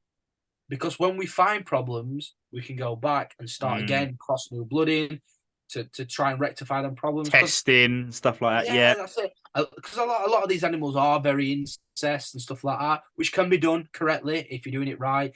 I know it's frowned upon incest, but reptiles and wild are incest. There's a reason localities exist. There's a reason you can go to an island and they look completely different to the next island. Mm. That's because Yeah. they've bred with themselves and have naturally changed and evolved than what they have. That's why localities exist. So it does happen naturally in the wild anyway. Not quite as severe as captivity, which is generally, you can say it's definitely not sibling to sibling, but if done correctly, it's safe. There's no problems with it, and that I think that's where the problem sort of happens. A lot of obviously Koreans are mass producing these animals. They don't care about longevity. They don't care about how they grow and develop. They don't care if after 3 years they die because they've had another two clutches out of them. Mm. And it's happening a lot with aquatic fish. And I was talking to some people recently who's big with aquatics. Guppies are crap. Guppies, if people that keep fish tanks and stuff like that will know, are hardy. You can keep guppies in a bucket of water, they'll be fine. They'll breed in a bucket of water. Guppies are the most hardiest animals to breed and stuff like that. Most people now that buy guppies, they die after a few months. There's just there's no longevity in it because these big farms in Asia have just inbred them to a point now where they're collapsing, and people are having to cross in fresh blood, wild blood, to stabilize lines, because if not, there's going to be no guppies left. And it's the same with Bloody hell. discus. I Mm. don't know if you remember, I had a bit of a conversation with you with discus, Yeah. Yeah. where there's some big breeders, and in fact, one of these breeders comes from Europe, which I'm not going to say names, but the discus get to like 4 year old, depending on which line it is, and just die. No reason why, no particular reason, they just die, and everyone's like, why are these discus after 2, 3, 4 years just dying? It doesn't make sense, and it's because when they're spawning the fish, they're growing them as fast as they can so they can spawn them again. But then they're done with them. They don't care because then they're breeding them as fast as they can so they can spawn them again. And they're done with them. They're And then all of a constantly sudden, moving, and it's just a quick, yeah. that's it. So they get to this end bit and they're like, hold on a minute, why are these fish dying? And they've got nowhere to go back on because Yeah. they've gone. And that's why I'm always saying about breeders and when people talk about ethical breed, this is the ethical stuff that should talk on. You know what I mean? Whether you keep animals in a viv or a rack is not ethical. Whether you use UVB is not ethical. As long as you're supplementing and that animal is living, you're doing everything right. This for me is the ethical side of it. And I'll be honest with you, a lot of the UK, American to a degree, and European guys are doing it well on. And there's a lot of the Asian guys as well. Do you know what I mean? Yeah. I can't say it's everyone, and this is why I'm saying it's certain breeders. We've got to sort of say, hold on a minute, you're doing it wrong. You shouldn't be doing that. You know how to do it, and it's that sort of way you think they're possibly chasing the profits. Because as you just said, they just want to mass produce the blackest geckos. They don't care if they die in 2 years. If I came out of a new morph next year, I'd be approached by a Korean breeder and they'll offer me a number that, it's a number I can't turn down. Yeah. And then what they'll do is they'll for the next 2 years they'll line breed it, produce babies, raise them up, pair them all together, and produce them in the hundreds, maybe even the thousands. And then what they do is they absolutely flood the market, and the prices they charge is like, Yeah. I saw the breeding 2,000 a year. They got thousands of them. Thousands of them. The electric and everything out there is probably a little bit different. But you can get a jet black knight from Korea for about $500. But again, the ethical side of things, we don't know how the animal's going to turn out. There is deformities. There's definitely structure issues. Again, I would like to say we're not bashing all Korean breeders. I speak to some Korean breeders. There's some people doing some really good work out there. Just from an outsider's point of view, I just see they buy the best geckos, they produce them in the masses, they sell them really cheap, and all ethical side of, like you said, this is what I class as ethical breeding. Or unethical breeding. The structure and the life of the animal, that's what I class as ethical. Not me putting an animal in a clean tub that's got it provided with everything they need. That's not the ethical side of it. That's the like you said. It's like you were saying to me about, because Will's big in koi, and you were telling me some stuff the other day, and I was, because my dad has koi. We're not koi breeders. We're not massive into koi. We do keep koi. And you was telling me some stuff, and I was like, what? With the cutting? Yeah. It's interesting because obviously, as you said, a lot of people don't know, but in Japan, there's legit like a conveyor belt of people with a blade that will cut pattern into fish, unique patterns. And in fairness, Japan's not too bad nowadays. I'll be honest with you, there's still deformities don't exist. There's still fish that will win major prizes with dodgy fins or a bent tail and stuff like that, as long as the quality is there. So there is still that bit of that sort of deformities don't exist there, but Japan's not too bad in the koi side of it. I can't speak for everything, but especially the big breeders, the big breeders have a prestige and they have a name and they're proud, and there is certain stuff there, but I notice it more in Indonesia. The Indonesian koi breeders don't care. That they'll have a conveyor belt of people there with a blade cutting fancy patterns into fish. Right, there we go. Because that fish has all of a sudden gone from being worth 50 quid to it's now worth 350 quid. And in Indonesia, that's like, that's a year's salary. Yeah. That's it, isn't it? So it's like, yeah. And all we've got to do is sit here with a knife and do this. Win. Yeah, I couldn't believe when you was telling me, because you sent me some pictures. We'll probably show some pictures on the YouTube. Sure. Yeah. Will showed me some pictures of this koi, and I've never seen patterns like it in a koi. It was like it had white, black, and red, and it was like thunderbolt. That's the best way I can. It's like a load of thunder, lightning, and these patterns were like never seen patterns like it. And Will was like, they cut. Like, what do you mean they cut? He's like, yeah, if you can actually cut they cut the patterns, and what happens is the cup turns white, but over so many, like a year or so, or maybe even months, the color will start to bleed through. Yeah, a year, 2 years, maybe. Depends on how the fish is growing and developing. But yeah, the colour will come back and the fish will be ruined essentially, or it's not like it once was. Because you Which said is even show fish, you see animals yeah, that are winning shows that have been yeah. cut. Like I said, and this is Japan. This is what I'm saying. It's not all people, but it is as well. Where the last year the Japanese Grand Champion Kohaku, which come from Maruyama, had the the desirable head pattern on a Kohaku, which is a red and white fish koi, is for the Benny to sit in between the eyes. And this fish, Benny is Japanese for red. It come down its face a little bit, it's like a little strip of Benny towards its mouth. It was not much, not a great deal. The rest of the fish is perfect, but it with that little bit of an edge in something that's so competitive like the All Japan, which is the major show where every breeder in Japan is taking their best fish. So when it gets that competitive, something like that can be the demerit. Mm. So obviously the breeder's gone, look, Ray, we'll get this fish, boom, boom, boom, boom, boom, boom, boom, cut all the red off, perfect. So do you know what I mean? Here's It's a that trophy, 10 grand. yeah.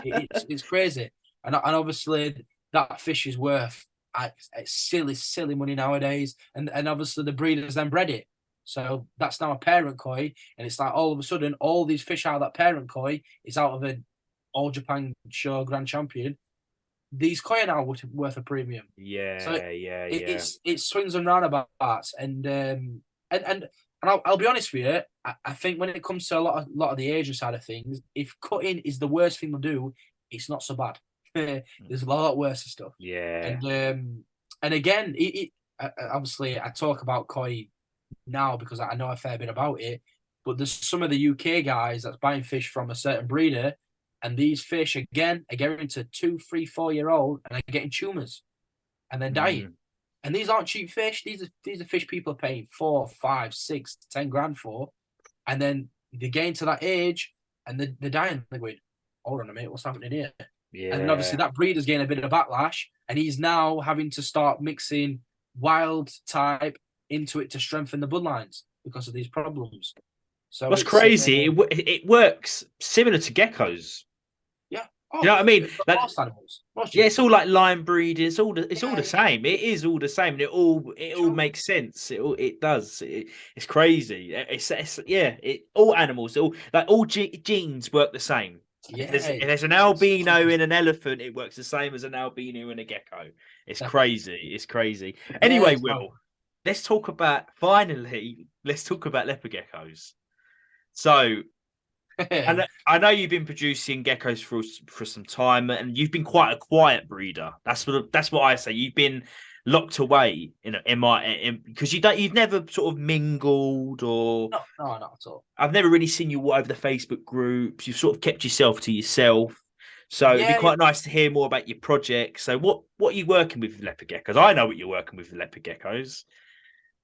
What are you I working think, with? Tell I everyone. think, Tell the world. Right. right, yeah, right. Where do I start? Yeah, I mean, I've always kept myself quiet just because I didn't think I was good enough to be. I thought if you were big on social media, everyone knew you. You were a massive breeder, and you've been breeding for years and years, and everyone looks up to you, and so on and so on. But obviously, you find out there's plenty of donuts for an Instagram account. But yeah, I work on a few things. I've got a few of my own projects. My first one were raptors. That's how I started. Mm. My big thing's always been raptors. I like breeding raptors, which some people I don't know. That's Tremper, Eclipse, and then there's the pattern stripe element, which some people follow, some people don't. It is what it is. A raptor is line bred. A lot of people these days will if they produce a Tremper Eclipse, they're saying that's a raptor. It's not. It's a Tremper Eclipse. A raptor has a certain look. Yeah, for sure. It's that pattern stripe look. Yeah, that orange. Yep. Definitely.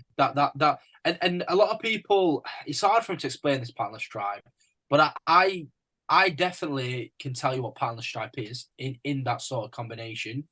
And I can tell you in an apter, which is obviously Tremper het clips, it's a slightly distinct pattern, and patternless stripe is the best name for it because everyone's like, I can't be patternless and a stripe. It's like It's an hard one, but it does make sense because if you actually bred a bunch of raptors and sat there and looked at the variations with it, you go, it's kind of patternless and kind of striped. It makes Yeah. sense.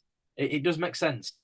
So that was my main thing. I love bright orange, solid body original raptors, red eye. I love them. That's kind of where a lot of the love come from, and I still produce a few. I'm not producing as many this year, but I still produce a few just because that's what I enjoy. But obviously from there, I've progressed. I was fortunate enough, which obviously you'll be able to talk about, I was able to get a pastel apter from Ron, which originally came from Ron Tremper. And it's one of, obviously, his original pastels. And that's something I've been working on pastel. And obviously something that you don't get to talk about much is your own gecko. So Yeah. Would you talk about pastel? I've got a question. Yeah. With obviously pastel, because it was labeled as a gene originally. Yeah. And then Ron kind of scrapped it and said it was polygenic. Yeah. I think it's an incomplete dominant. Right. The reason why I think it's an incomplete dominant is because of if I pair a pastel to a non-pastel, I'm getting more pastel babies than non-pastel or influence. Does that make sense? Like for it to be polygenic, I should technically get pastel crosses. But I'm trying to work out a pastel cross in my head. To me, a pastel is either a pastel or it's not a pastel. Yeah. Like I don't ever really when I do a pastel pairing, not to let's say a pastel to a non-pastel, it's the babies are either pastel or they're not. I don't ever get ones like, let's say you do a tangerine and you cross it to a normal, you get some that are obviously normal and you get some with tangy influences. I don't get that with pastel. It's either pastel or it's not. And I'm glad you said that because 100% the same for me. A lot of the old guys and stuff I talk to, like, oh, it's polygenic, it's a line. It's a nicer line, and so on and so on. And I'm like, I don't think it is. No. I will hatch animals and I'll distinctively go, that's pastel, that's not. Yeah. For me, you can see. And don't get me wrong, again, there's still polygenic variation in the pastels, which there always going to be. There's better pastels and not as good pastels. Yeah. But I can distinctively go, that's pastel, that's not. Yeah. And he just has that look, has the blushing, has that, has that. Even when they're hatchlings, they have these certain look to them. You that's just what I thought. I know Ron's got much more experience than me. I'm not saying Ron's wrong at all, but just from what I've done, I'm like, nah, there's no. Same with Supergiant. I was a strong believer thinking. Now, people are going to be listening to this thinking, George, you hypocrite. For all them years you've been saying Supergiant's line bred, and I'm still not. I'm still on the fence of it. But when I've got Titan and I've got 4, I've got these animals and I'm thinking there is something genetically going on here. It's not just line bred. There's no way they can't. But then at the same time, what can be quite confusing is if I got a Supergiant and crossed it to a normal, technically with Ron's terms, that would make het Supergiants. Yeah. And you pair that back to a Supergiant, you get Supergiants. But then that sort of works the same with line breeding. So let's say Supergiant is a polygenic. So I cross a Supergiant to a non-Supergiant, and then I get a Supergiant lineage baby and pair that back to a Supergiant. I'm getting big geckos again. So it's quite hard. Do you understand? It's quite hard. But the more I work with it, the more I think to myself, there has to be something genetical here. Yeah. Even your female, that's one of the biggest. That's got to be one of the biggest females in the country. She's not got the girth, but this is where, again, I always say to people, it isn't always about weight. You can make a gecko fat, you can make a gecko skinny. Just because you're Supergiant skinny does not mean it's now not a Supergiant. No, that's all. But when you got an 11-inch female, it's. Do you know what I mean? You look at things like that and you think, even 4. You look at 4 and I'm even putting him to Supergiant females, going, oh, he's big. There's something genetical here. There is something genetical here. What's your thoughts? Because I don't know whether you actually. I know you've got Supergiants. I don't know whether you've produced any yet, but I haven't produced many. I've not bred her because, and this was my opinion. I seen the size in her. I knew she was going to be big, I didn't want to restrict that by breeding her. I Yeah. thought I'm a even though she after 12 months she was sort of ready to breed. I thought, nah, I'm gonna leave her. One, Mm, she's obviously quite slim anyway, so it's probably not right to do it. But two, I thought, why would I make her have to go and produce a load of eggs when that could just hinder a further development? When I 100%. could just give her another year and she'll be wild. Because that's obviously the point. She's fairly slim, but she's getting there. She will get there. And what's wild is she's pushing 80 grams and slim. Yeah, she is. For a Yeah. female, that's wild. Yeah. It's for me, for what I look at it anyway. I'm like, this female's pushing 80 grams and slim. She'll be pushing 120, probably more easy. Yeah, that's crazy. That Yeah, which for a female is mad. yeah, there's something. That's what I mean. There is Yeah, something yeah. there. I mean, in regards to the gene, I think it's polygenic. I'll be honest with you. Yep. I think it works the same way as every animal that's ever been bred big, whether it's pigs on a farm, cows on a farm, dogs that are security dogs. Carp we fish when Yeah, we're rearing in them £100, £80 carp, that's they've it. been made to be that big. They're not naturally that big. Not at all. Yeah. They take the biggest carp with the biggest carp, and then they get bigger. They get, and this is what I'm saying when obviously people are talking about hertz and giants and super giants stuff like that. It's like, look, right, if you breed a super giant to a super giant, you're going to produce geckos smaller. You're going to produce geckos Yeah. that's on a similar level, and then there's a small chance you're going to produce a bigger gecko. 100%. And that's my opinion on the matter. And I think with super giants now, if you're going to be doing this properly, you can't be selling them in the first season. I think all super giants, you're going to have to keep back 12 months to truly know what its development's going to be. 100%. Because they're going to take that bit longer to grow. Yeah, there's the with if you're a super giant breeder, a lot of how a gecko how a super giant because I used to see them big super giants. He's like Titan, 150 grams. I know mutant geckos has got a monster. A lot of it is how you raise that animal as well. Yep. Like, well, if you got a baby and you're giving it like nice healthy food, you're giving it super worm stuff. It is how you raise the animal too. But like you said, I do super giant pairings. Like I said, I'm really confused Well, with it you've all. definitely been more super giants than me. So do you know what I mean your opinion's kind of more valid than mine? But I'm still kind of mind boggled with it all. on the fence. I literally got Steve. I was always line bred, and Steve made a post the other day, and I kind of agreed with it. I was like, Yeah. I do agree with that, but then when I do a super giant to super giant pairing, technically everything should be a super giant, but that's not the case. I always get a 50% ratio. Yeah. I always get 50% that go on to be, yeah, that's a super giant. And the other 50%, they might be a little bit bigger than your average leopard gecko, but they're not super giant quality or super giant level. I wouldn't label them as super giant. I say super giant lineage is in there, but then at the same time, them geckos do go on to produce absolute monsters. Yeah, because obviously it's in the line. Yeah, it's in the line. It's in the but line. I do think, and this isn't to shoot myself in the foot, I do think this is probably going to be in many years to come. I do think super giants in let's say 10 years time might not be what they are today because of as we when we're all breeding and we're all line breeding, we naturally we don't hold back the runts. You hold back the biggest, the best looking ones with the best structure. Frame, so naturally, exactly. So leopard geckos now, non-super giant leopard geckos, they're getting to 120, 130 grams. Yeah.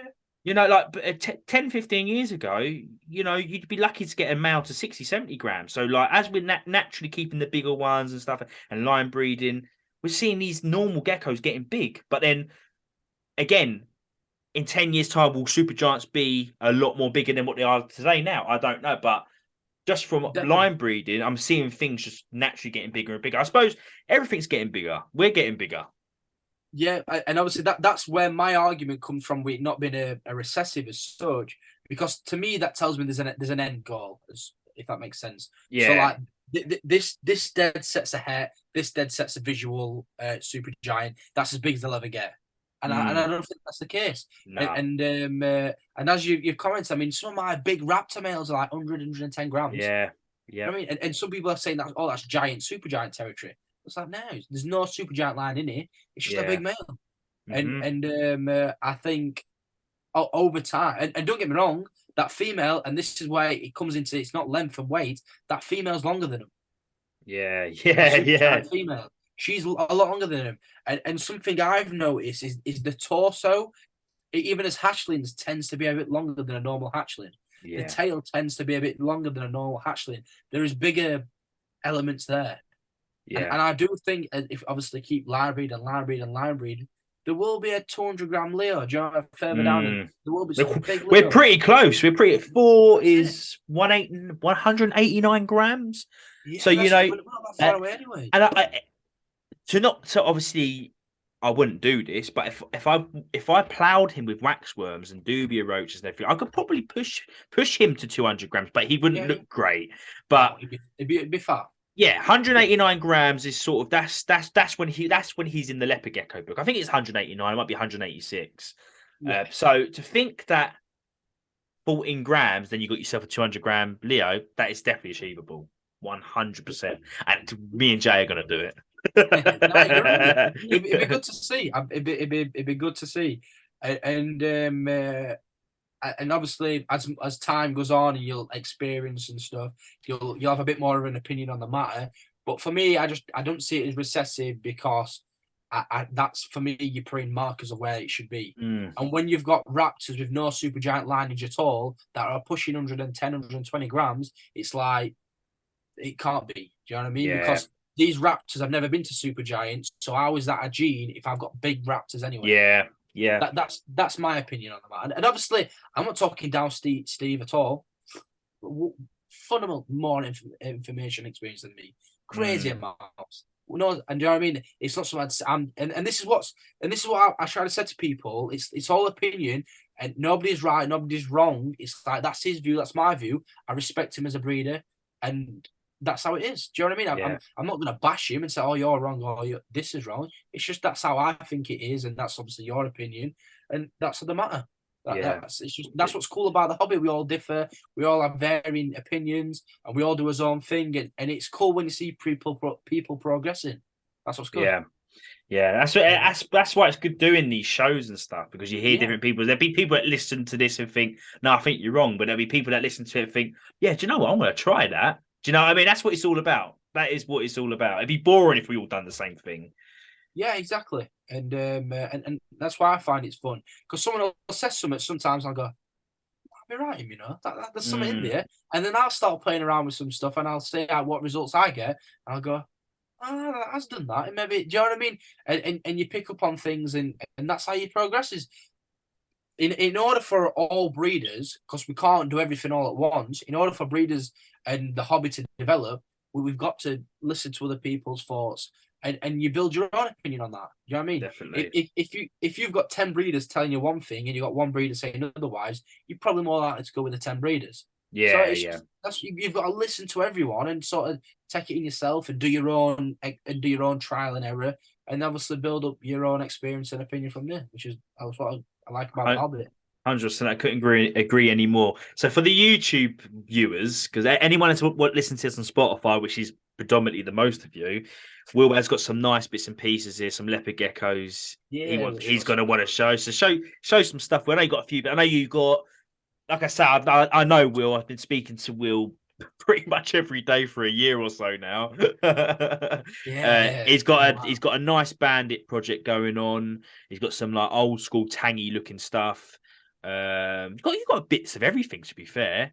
Yeah, I just kind of just trial and error. Do you know what I mean? Some Yeah, stuff works. Some years you have good years of one project, and then other years it's not so good, and then the year after that you go, oh wow. So yeah, yeah. it's just swings and roundabouts. You from what I can tell from you, you're the sort of person that you'd rather make the project. Like there, for example, let's say you had the opportunity to work with Cypher. You're the type of guy that would rather have two hets and produce the cipher yourself. Yeah, Does that make to a degree. instead of buying two ciphers and making ciphers, you would the sort of person you are. You would rather have the hets and then produce it yourself and say, "I had hets and you know what I mean?" Yeah, no, 100%. I mean, it sort of stems from when I first started breeding. My first animals were full of genetics, and I went, Joe, what have I Yeah, got here? Eggs started hatching. I'm like, Do you know what I mean? And it's that sort of thing. If you do it yourself, you learn. You understand like how that gene happens, and then you understand how that gene varies. Because obviously there's so much variation in the same sort of genetics. You see that variation. So then when it comes together, you're like, that's possibly influencing that, that's probably influencing that. And you learn. And it's all about getting them fundamentals. So for instance, when I first started breeding raptors, I had a Max Snow Tremper het eclipse male or a Max Snow Apter, and then all my females were Tremper and a Max Snow Tremper. Raptor, sorry, and a Max Snow Raptor. So I got all these babies. I'm like, hold on, these could be hets. These might not. These might be. These are Apters, not Raptors. Hold on, that's Super Snow. Hold on, that's Max Snow Apter. And obviously now I look back, I'm like, well, it's obvious, but that's because I know. But when learning, that's sitting it. But when you first get into them, and you're like, right, it's hard. Leopard gecko breeding for the first year is bloody hard. I remember I used to sit there googling like gecko with red eyes. Like I'll Google stuff like that, and I'll try and like look, or I'll put tangerine leopard gecko with red eyes, and I'll look and be like, oh, mine looks a bit like that. That's how, do you know what I mean? I start looking at YouTube. That's how a lot of us. That's how a lot of us do. A lot of us sort of do it, and obviously that doesn't help sometimes because there's that much variation. Yeah, so it's like it's a nightmare. But sometimes you've got to get in there and get shit wrong. Sometimes there was someone the other day on a Facebook group. They put, I'm not too sure what snow this is, but I'm assuming it's a tug snow. And then someone put, how do you know? Oh, I googled. And they're like, there's three different snows you'll never know. And they were having none of it. They were having none of it. 100% tug. Yeah, it's a tug. It's a tug. It's like the albinos. And don't get me wrong, some albinos do have certain looks, but like, oh yeah, definitely a bell, 100% a bell. Yeah. It's like, well, I've seen some belly-looking Trempers. But, yeah. It's it is what it is. But yeah, I mean, this is for me. I don't know if it's coming up on camera well. Yeah, that's nice. I can see it. Lovely. That's if I turn this lighting down a bit, see if it even shows up better. Is that better? That's better. Yeah. Winning. But yeah, it'll look better once the video, because it'll get shortened and yeah. No, winning. But I've put the camera down a bit. But yeah, lovely. This is one of my Max Snow bandits. This all kind of started off because you got hatching a bunch of Max Snow bandits in the black and white, and they look cool. But obviously, that's cool, man. They never stay that way. But after a few generations, this is where don't get me wrong, it's still yellowing out. They're still definitely yellow coming in, obviously with age.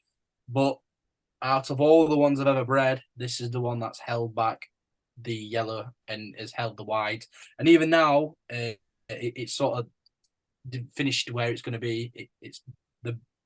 It's better than most I've ever bred. Basically. Yeah, that's nice, mate. Nice. I like the people. Everyone loves bold and bandits. That's the contrast, that black and that. Yeah. Stunning. And I mean, don't get me wrong. The bandit patterning's not the best. There's definitely progress there, but I'll worry about that once I've got the color. Do you know what I mean?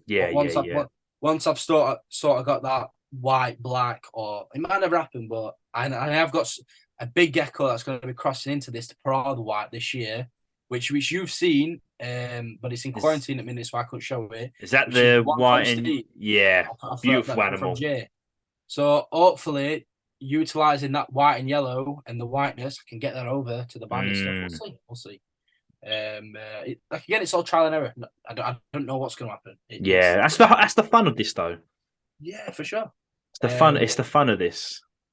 And then kind of related to that project, this is a white and yellow Super Snow Raptor, which I bred, which is hella white, which is the female, and she's also going to be going to him to sort of. Yeah, I like this one. Yeah, I really like this one. So white, it's like I've turned the light down at that. That's it. I don't think it's going to go any lower. I think you put a post out the other day, was like she's a few years old as well, and she's still this white. Yeah, she's on her third year now. Jesus, beautiful, mate.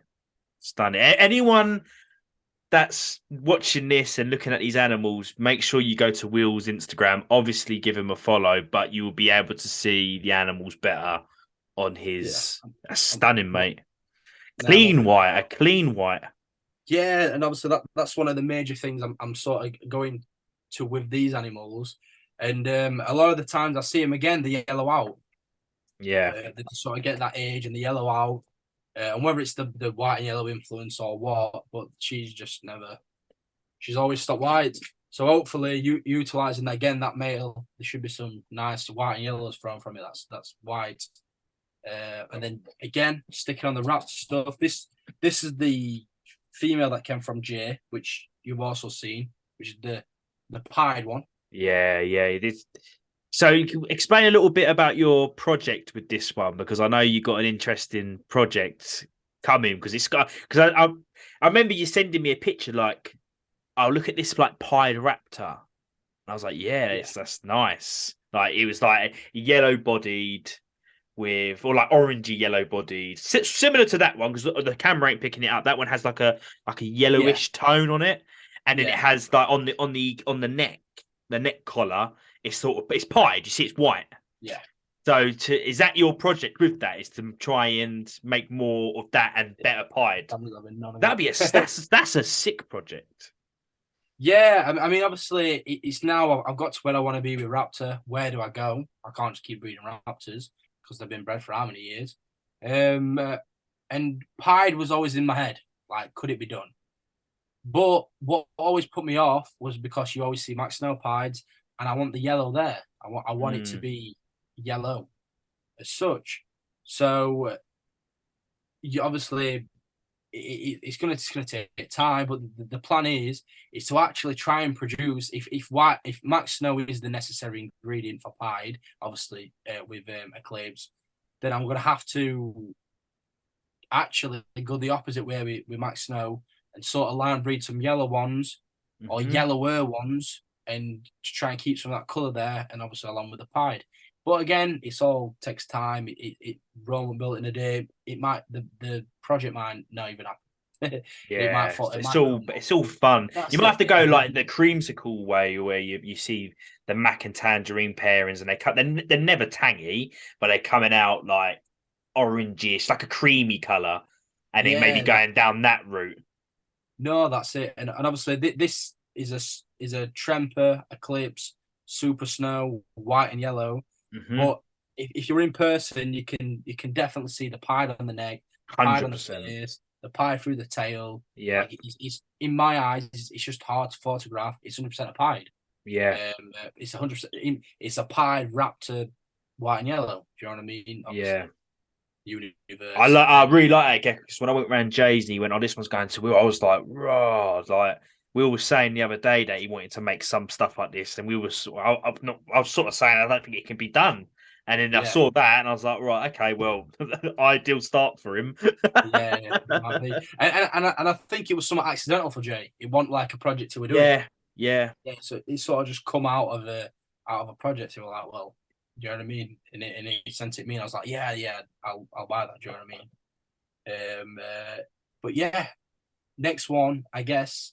I mean, obviously there's various other projects, but with Tang, which I'm quite proud of. I well, it was after my first year of breeding, so I got into my second year. I got some European Tangs, or there were a guy had moved here from Europe and he bred Leos and he'd fetched mm, obviously the Leos with him. And he was like, I'll be honest with you, I think I'm going to move away from it. So I got his tangs. right, Um, and I've obviously took them tangs and bred them and bred them. And I've got some orange ones because mm, I'll be honest with you, the original ones are yellow. yeah, They're yeah, pretty yeah, much super hypo yellow, look pet grade if anything. They're the yeah, original ones. But somehow I hatched these um siblings, both sisters. This one's the better one out of them, but super orange yeah, uh, compared to where they started. And I was like, oh, there's some not special, but they are special from the line. And then mm. obviously I've got plans with these now to sort of to further the line, but we should be able to. They're not, Very nice, mate. Very nice. it's obviously not. It's not something. It's not the best tang in the world, Yeah, but in terms of where they've come and to obviously be as clean as what they are, obviously there's a bit of patterning on the tail, but there's a bit of carrot tail here. and obviously it's entirely In bald. your mind as well, you're probably thinking this animal came from something I didn't think was going to go on to produce these. So your own work, your own line breeding, and it's gone Yeah, from that's it. this, and I've got it to this. So how's this going to That's it. be in another 5 years' time? That's it, isn't it? It's like I've still got the grandparents and the parents. You know what I mean? I've still got that, Yeah, and it's fun, and that's what I enjoy. And I'm hopefully this year I'm a pair one to green and tangerine, and see how that goes. Sort of pro over that major orange, and I'm a pair the white and yellow male that was on about to the other one. yeah, Just to good try and idea. produce white and yellow tanks. See what happens. Wicked, wicked. Uh, Anything with G&T or a green, anything with an emerine line, for some, even if they don't come out really green, they something about that line just brings that color, like yeah, so vibrant. definitely. No, definitely. I'd agree. I mean, this is the original green and tangerine male, which I got. If he's gonna, Yeah, lovely, lovely. Oh, stripe on him. Very yeah, nice, mate. Very nice. he's the original big male. Oh, he's wicked, mate. He's wicked. Obviously, camera. It's hard to kind of show on the cameras, but yeah. And he's hopefully the one that's going to be pairing to us shortly, and obviously a few other stuff. And then finally, the last one being is the one that come from you. Whee! Yeah, the Afghan cross that come from you. But she's super stripy. Yeah, that's good. Yeah, yeah, it looks stunning, mate. Your best gecko. That's it. Yeah, no, really nice. You done well with her, mate. So She hopefully, has she still got because she had like a green head, like a lime greeny head, and she still yeah, got that. Yeah, it's mad. I'm trying to get it on camera, Yeah, she's crazy. but yeah, she'll obviously with her and him, I think the babies they'll be good. Because there's clown in her lineage as well. So it was an Afghan tangerine crossed to clown. Yeah, So I just think she would do really well with him. Really well. yeah. I just think No, that's just going I to be agree. such a good pairing. Such a good pairing. And hopefully the babies will turn out good. But like I say, Yeah. it's all trial and error. That's all fun. That's what That's that it. is. It's called a hobby. It's supposed to be fun. Yeah, yeah. It's a And hobby. It's the same with you're gonna get it with every hobby. You get it at car scenes, you get it with fishing. You're gonna have people that are being horrible and bitching and that, but just remember, it's fun. I know it's animals. When people that will be listening to this thinking, yeah, but you're breeding animals and you're just saying it's all a little bit of fun. Obviously, I don't mean it like that, like I'm playing with no, toys. Obviously, the well-being and the care of the animal comes first between anything. yeah, But the breeding side of things, and a lot of people take competitions with this. Like, there's a race. I want to be the first that do that, or stop it, chill, yeah. have fun. Do you know what I That's mean? it. Like, you might Enjoy the process, innit? exactly someone might be. I might be 3 years ahead of somebody in clowns, and they already producing better ones than me. Just chill. Do you know what I Yeah, mean? Just chill, that's it. have some fun, and enjoy it. No, and that's a really good point because there's always going to be someone better. There's always going to be someone that's got better. So it's like, look, right, just you utilize what you've got, and just as long as you're having fun and you're happy, win-win. Yeah, It's exactly. you're able to work with these animals. You're doing your own thing, and I think if you stick at something long enough and you're doing your own thing, eventually something will come of it anyway. 100%. And It- everyone's projects, like for example, your Raptors, your yeah, Raptor, everyone's main projects, or not necessarily main project, but everything everyone works with is going to be different than everybody else. Like people will look at your Raptors and go, "Oh, that's a Will Raptor," or "Oh, yeah, that's so and so bandit." We're all going to have yeah, different looks. We all like different stuff. Like so you might like Raptors that have more of a stripe. You know what I mean. Everyone has different. Like I like my green tangerine stuff that looks clownish. Some people like them with a stripe. Some people like more green on them. Everyone has different tastes, and yeah, yeah. just enjoy it. That's the main thing, is to enjoy it. No, But 100%. do you agree?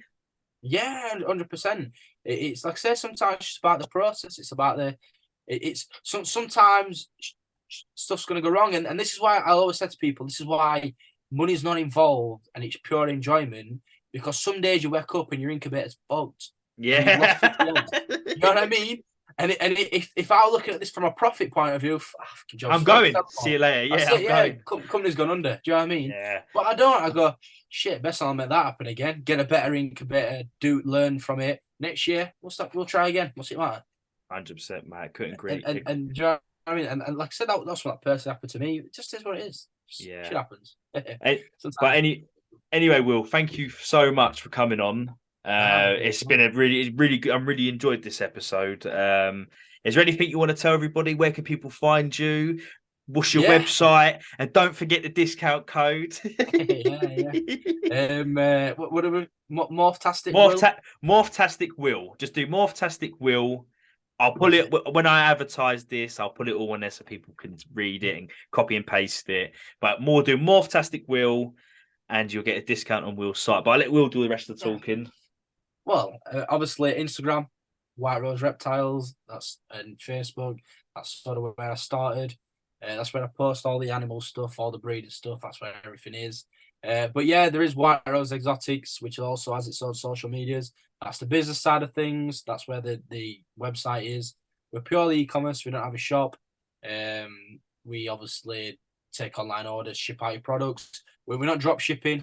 As you can see, we do stock majority of the products, or near enough them all. And as soon as your order comes in, obviously we dispatch them as quick as we can. Apart from that, I don't know. It is what it is, isn't it? Yeah. It's just box standard, straightforward. Brilliant, mate. Brilliant. But make sure everybody to tune in and check his website. Like I say, his prices are pretty, you know, they beat a lot of people. So have a look. And Will's the sort of person, if you want to, you know, if you're somebody that wants to do big orders, Will's the sort of person you could message and, you know, he might do a private sort of, you know, business with you or whatever. I'll look after whoever. That's 100%. So make sure you hit him up. But again, thanks for coming on, Will. It's been a great episode. I really appreciate it. And make sure everyone hit you up. Yeah, hopefully. But in fairness, obviously, with the promoting it and stuff before the live, a few people has been messaging and following, which is good. They sort of, it's nice for them to get involved. But yeah, other than that, mate, it's been good. Fantastic. All right, everybody. Well, thank you for tuning in, and I hope you listen to the next episode. See you later, Will. See you in a bit.